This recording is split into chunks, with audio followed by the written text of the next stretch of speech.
नारद के प्रोत्साहित करने और इंद्राणी के विरोध करने के उपरांत भी देवराज इंद्र देवगण सहित त्रिपुर देखने जाते हैं। असुर शिल्पी मायासुर के सहयोग से वे त्रिपुर देखकर जब प्रस्थान करने लगे, तभी तीनों असुर भाइयों ने उन्हें घेर लिया और कारावास में डाल दिया। इंद्राणी चिंतित होकर ब्रह्मा के साथ भगवान शिव के पास जाती है, तो शिव ब्रह्मा के सर्वदेव रथ में बैठ नारद, इंद्र व देवगण की रक्षा हेतु प्रस्थान करते हैं। और इस प्रकार शिव लीला द्वारा रचित तीनों पात्र तारकाक्ष, कमलाक्ष व विद्युन्माली को रुद्रेश्वर भोलेनाथ के द्वारा ही मोक्ष की प्राप्ति होती है। उधर बालक उपमन्यु निर्धनता के कारण अपना घर छोड़कर मां के साथ मामा के घर आ जाता है, पर यहां उसकी मामी तारा दोनों का जीवन दूभर कर देती है। हाँ? अरे उठो राजकुमारी जी। हाँ? सुबह हो गई, सूरज निकलने वाला है। उठो, चलकर गाय का दूध निकालो। उठो, मेरा लाडला पुत्र पुरेंद्र दूध के बिना रह नहीं सकता, उसे शीघ्र ही दूध चाहिए। अरे टुकुर टुकुर मुंह क्या देख रहा है, उठ। और सुनो, दूध की एक बूंद भी नीचे ना गिरे, और ये भी ध्यान रहे, ये गाय तुम्हारे भैया या मामा की नहीं है, ये तो मैं अपने पिता के घर से लाई हूँ। यदि ये गाय मैं नहीं लाती तो मेरा निकम्मा पति मुझे और मेरे पुत्र पुरेंद्र को भूखा ही मार देता। हाँ, चलो उठो।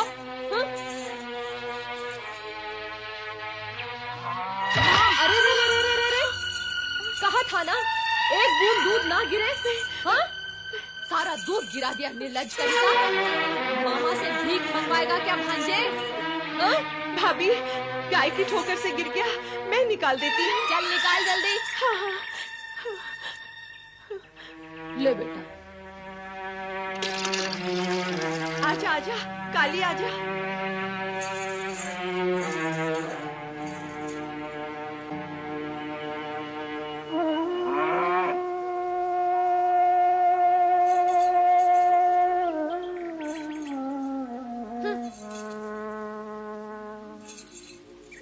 पी ले, जल्दी जल्दी पी।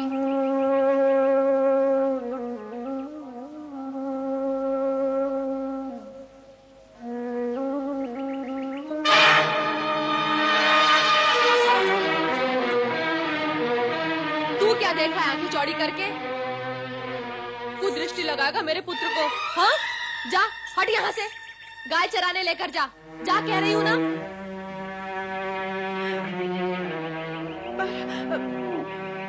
ले और दूध पी ले।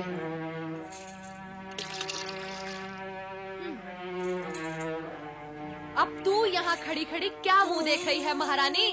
घर का कामकाज कौन करेगा? जा।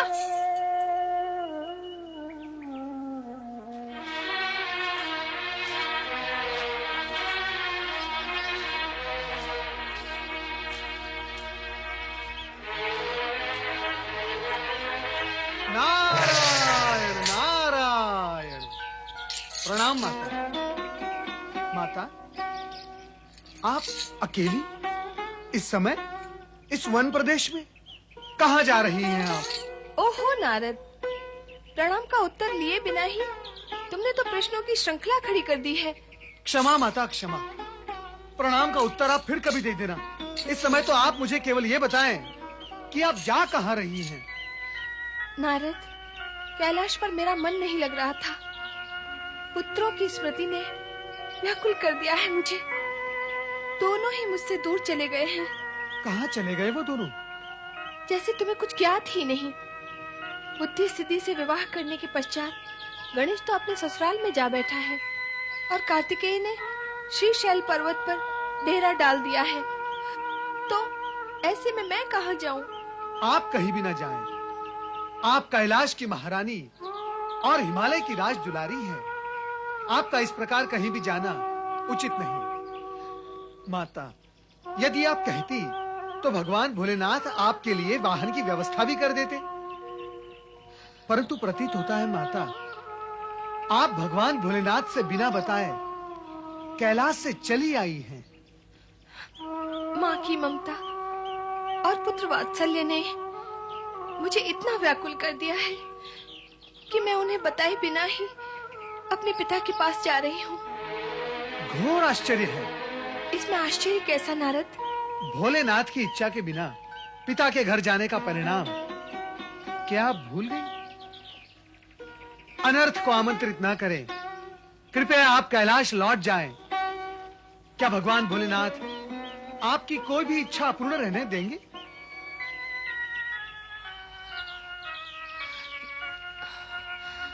हाँ, व्याकुलता ने मुझे कुछ अधिक ही अधीर कर दिया है। मेरा कैलाश लौट जाना ही उचित होगा।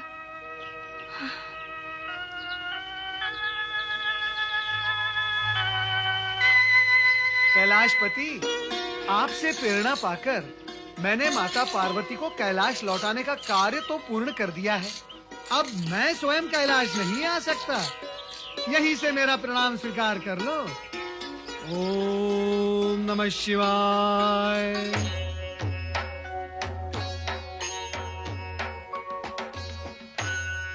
भोलेनाथ तो आज भी समाधि में लीन है। न जाने पार्वती माता कब लौटेंगी। माता पार्वती आ गई। प्रणाम प्रणाम माता। माता प्रणाम। माता प्रणाम। माता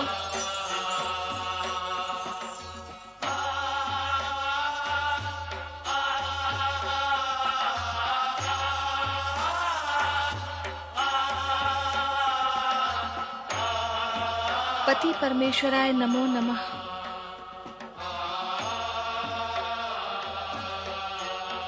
कहाँ चली गई थी देवी? गई तो थी पर जा न सकी। पर कहाँ और क्यों? यहाँ मेरा मन नहीं लग रहा था, इसलिए पिताश्री के घर जाने के विचार से निकली थी। पिता के घर? बिना निमंत्रण? बिना निमंत्रण तो कहीं भी नहीं जाना चाहिए देवी। तो क्या करूं? पुत्रों की स्मृति मुझे विकल करती रहती है। बार बार उनका प्रिय मुख मेरी आंखों के सामने आता है, पर न तो मैं उन्हें देख पाती हूँ, न ही उनसे मिल पाती हूँ।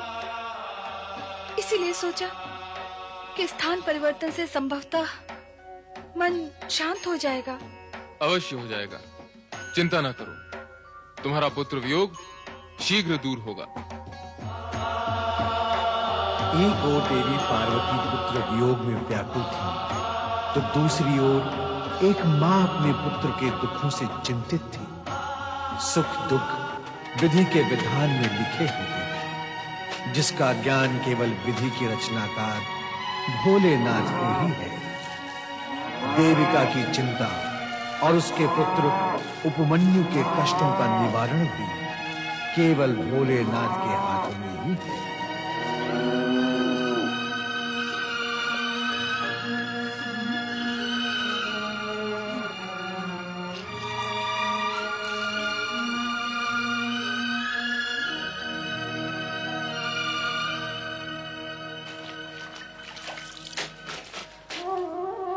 इस भूख से तो अच्छा था अपने गांव में ही भिक्षा मांगकर पेट भर लेते। वहां अपमान था, वह तो यहाँ भी है। मारे भूख के प्राण बाहर आ रहे हैं।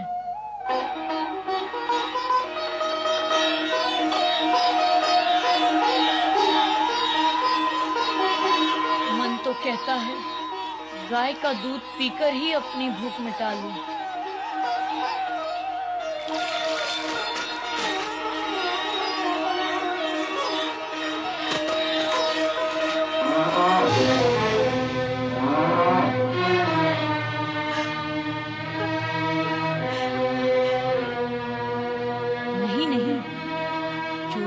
अपराध है।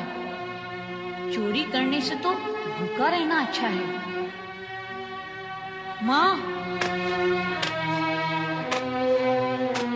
माँ, उपमन्यु बेटा। माँ, इतना काम करके भी भूखा ही रहना पड़ता है, तो यह हम अपने गांव में भी कर सकते हैं। चलो माँ, अपने गांव लौट चलें। गांव बदलने से भाग्य तो नहीं बदल सकता है पुत्र। हमारे ये दुर्दिन भी समाप्त हो ही जाएंगे। भगवान पर विश्वास रख पुत्र।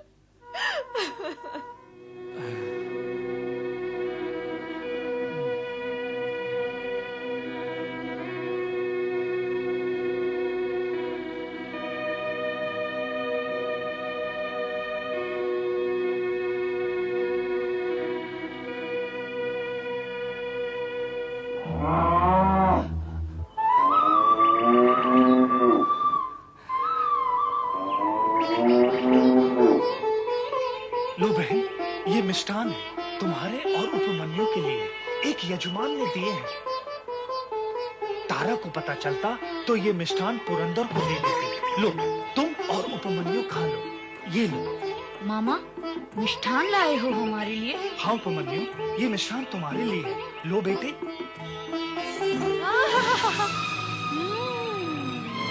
मिष्ठान, लड्डू।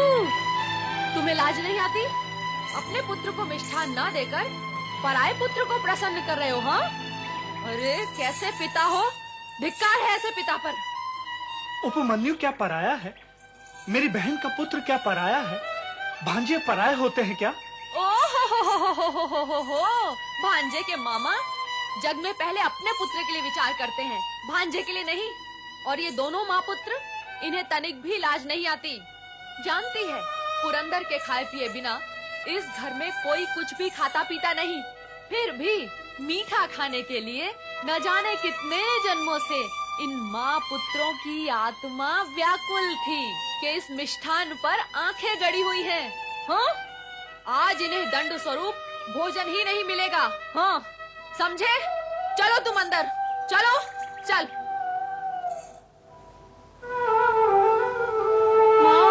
हाँ बेटा, भाग्य का लेखा कोई नहीं मिटा सकता।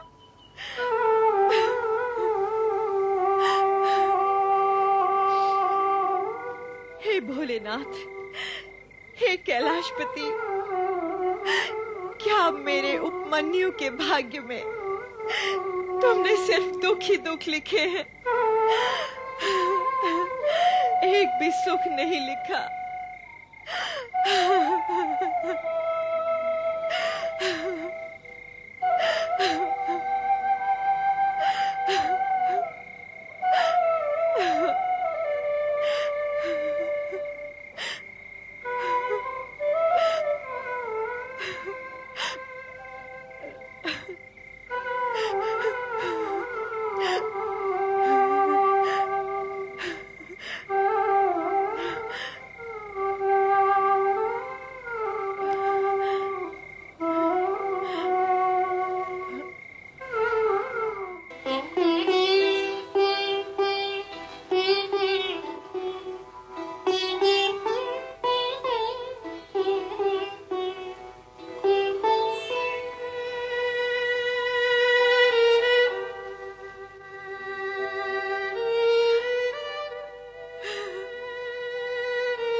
परम देव, देवों के आदिदेव भगवान भोलेनाथ, क्या अपराध किया है मैंने और मेरे पुत्र उपमन्यु ने प्रभु? हम आपकी कृपा से वंचित क्यों हैं? क्यों हमें अपमान का विष पीना पड़ रहा है? क्यों हमें भूखा मरना पड़ रहा है प्रभु? मेरे पति व्याघ्रपाद आपके परम भक्त थे और मानते थे कि शिव भक्ति द्वारा वे शिव धाम तक अवश्य पहुंच जाएंगे। क्या वो सब असत्य था प्रभु? ओम नमः शिवाय, ओम नमः शिवाय। स्वामी, स्वामी, स्वामी, आप यहाँ भगवान शिव के चरणों में। स्वामी, आपको पता है, आपके चले जाने के पश्चात आपका पुत्र उपमन्यु दूध और भोजन के एक एक दाने के लिए तरस गया है। मैं तो जैसे तैसे भूखी प्यासी रह लेती हूँ, पर उसका दुख मुझसे देखा नहीं जाता है स्वामी। भगवान शिव पर आस्था रखो देविका, भगवान शिव पर आस्था रखो। हमारा पुत्र अभागा नहीं, वो शिव कृपा का पात्र बनेगा। उससे कहो कि वो शिव भक्ति में स्वयं को समर्पित कर दे और श्रद्धा के साथ डूब जाए शिव भक्ति में। सब शुभ ही शुभ होगा, मंगल ही मंगल होगा। सब शुभ ही शुभ होगा, मंगल ही मंगल होगा। सब शुभ ही शुभ होगा, मंगल ही मंगल होगा। सब शुभ ही शुभ शुभ होगा, ही शुभ होगा, मंगल ही मंगल होगा। मंगल ही मंगल होगा।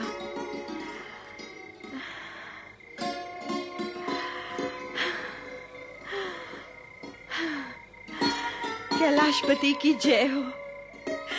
स्वप्न में भी मुझे मेरे स्वामी के दर्शन करा दिए। धन्य है भोलेनाथ, धन्य है। हे शिव शंकर, मेरे उपमन्यु की हर मनोकामना पूर्ण करना प्रभु, हर मनोकामना पूर्ण करना।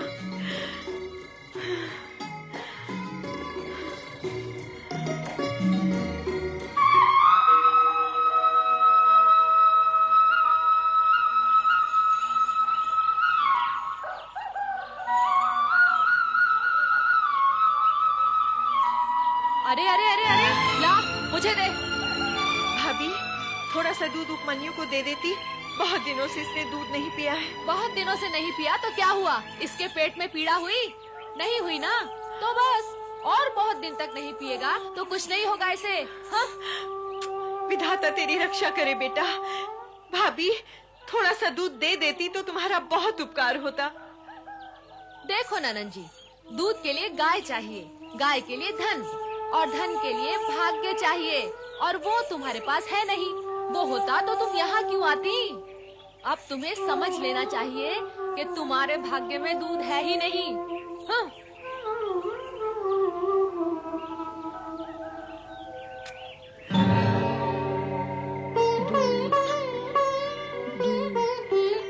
मुझे दूध चाहिए। दूध, दूध, मुझे दूध दो माँ।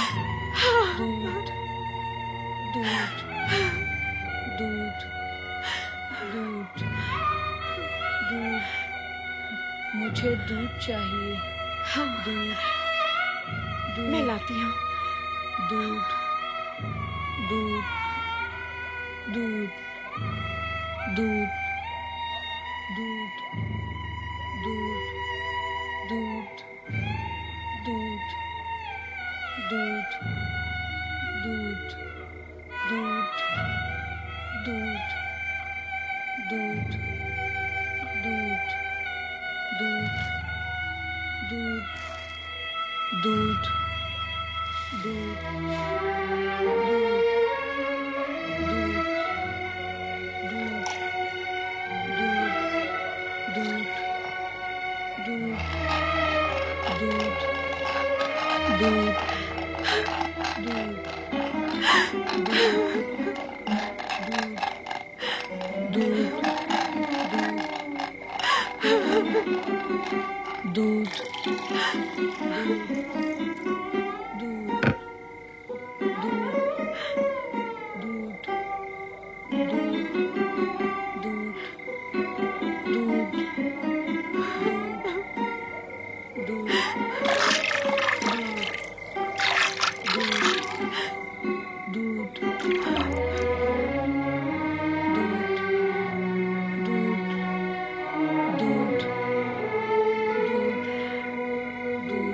पुत्र उपमन्यु, उठ पुत्र। देख, मैं तेरे लिए क्या लाई हूँ। उठ, दूध पी ले पुत्र। दूध? हाँ।